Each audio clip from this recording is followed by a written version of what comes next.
Don't know where I'm going, but I'm going there fast. Pulled on by my future and thrown down by my past. I'm mapless, mapless in Boulder, Colorado. Welcome to Mapless in Boulder. I am co-host David Coddington, and I am so thrilled to be here today with Lucy Wallace of Dance to Be Free. This is a nonprofit that is helping so many women in our prison systems. And Lucy, I have to tell you, I'm a little bit nervous. This is my first time doing this. So can you help me out a little bit to just kind of get grounded? Get into your body? Yeah. Yeah. Well, let's dance to our anthem song, One Day. That's and that will just ground us out. Yeah. One day!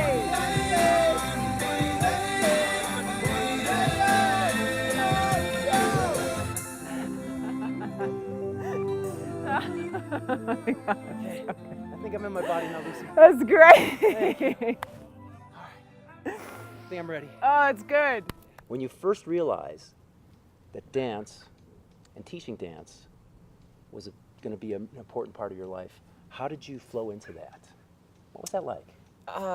So they were two separate things when dance became part of my life in terms of becoming a dancer and then teaching dance were actually two distinct things. So when I was little, I was about 8 when I started dancing, and it was just something my mother signed me up for. There wasn't anything actually super meaningful until I was in about 8th grade when I had an awesome jazz class.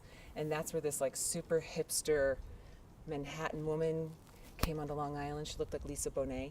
And she would teach us these moves to Prince. And it was like the one time I was like, oh my God, I'm dancing for pleasure. I'm dancing for enjoyment versus the ballet of like, don't breathe, perfection, control. So that went on until I was about 21. Then I didn't dance for my whole 20s. Can you show us the 8th grade Lucy dancing? The 8th grade Lucy was doing some like Dove's Cry action,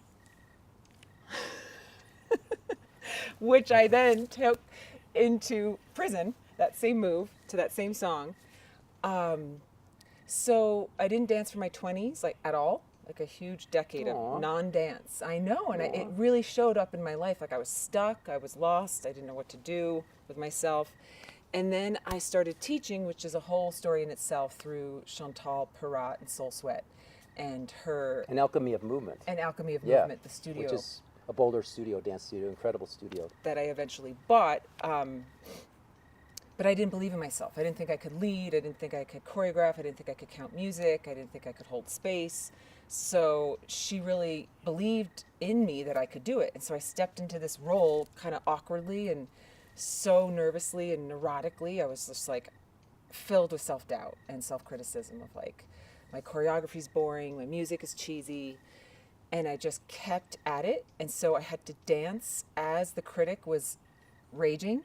You danced through it. I danced through it and with it, and it still shows up. It's not gone. It still comes up where I'm like, oh gosh, did I lose that woman? Or is this too hard? Is this too easy? It's just the mind doing its thing. Mm-hmm. And I just started to dance with it in a way of like, okay, you can be here, fear. You can actually stay around, and I'm not going to listen to you as much. And then I went through this whole process of trying to be like Chantal because she was such a strong leader, and I was trying to emulate her dance style. And then eventually I let myself be myself. You know, this is a really important point about how you're relating about the mind and how the mind informed your experience so much, and that the movement and the dance really helped you to not necessarily bypass it, but go through it in a way that was really healthy and helped you to express that and experience everything that was inside of you. Yeah, like I danced with it. It's not like, so when the women, the prisoners are like, I can't do this, or I don't know what I'm doing, I'm like, show me. Okay, you don't know what you're doing. What does that look like? You don't have to be like getting it. And so then there's a whole sense of freedom around be who you are, be where you are, be a beginner, be afraid. And there's a whole piece we talk about, be a poet, not a dancer. So show us your feelings, dance your feelings instead of dancing steps.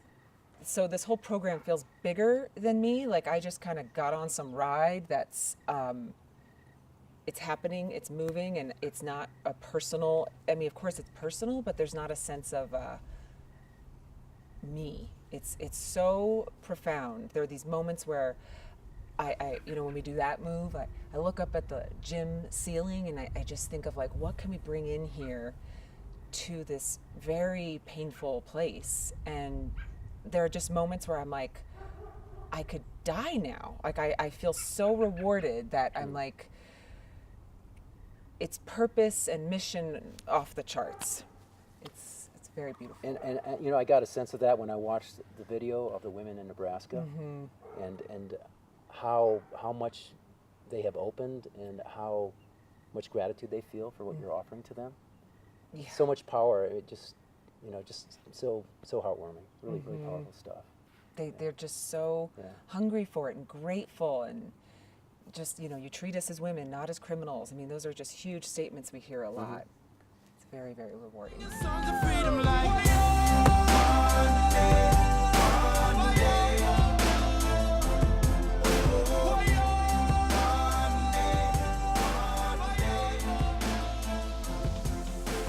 Women in prison started to connect more. Like it broke the racial barriers, and women that would never talk to each other. And she described like the circle at the beginning of the teacher training was really wide, and then it got closer as the weekend went on. And I was just like, oh my God, it just naturally happened. We never had to say, you're going to be transformed, ever. It just happens. And it's just through the movement.